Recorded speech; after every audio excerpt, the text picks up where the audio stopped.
Second thing, Pawan Kalyan వచ్చారు, గెలిచిన తర్వాత ఏ సంబరాలు చేసుకోలేదు, ఏం లేదు. అంటే నేను బేసికల్గా కంపౌండ్ అయినా నేను ఓపెన్గా మాట్లాడుతున్నాను. పబ్లిక్ లోకి వెళ్ళిపోతున్నాడు, ఆయన శాలరీ కూడా తీసుకోకుండా బాగా వర్క్ చేస్తున్నాడు ఆయన. అంటే ఈ రోజు కాకపోయినా రేపు ఫ్రూట్ఫుల్ రిజల్ట్ ఉంటుంది, దేనికి ఆశించట్లేదు.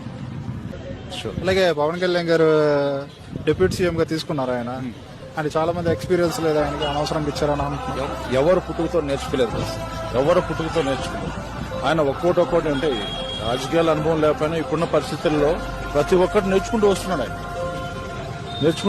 రాబోయే ఈ 5 సంవత్సరాల్లో ఆయన సీఎం గా సిచ్యువేషన్ ఉండి సీఎం అయినా కూడా ఆశ్చర్యపోవాల్సిన అవసరం కూడా లేదు. ఎందుకంటే ప్రతి క్షుణ్ణంగా పరిశీలించుకుంటూ వస్తున్నాడు. ఆయన దేనికి ఆశించలేదు.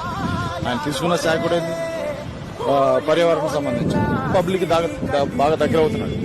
అలా పబ్లిక్ లో చొరవైపోతున్నాడు. డెఫినెట్ గా ఈ 5 years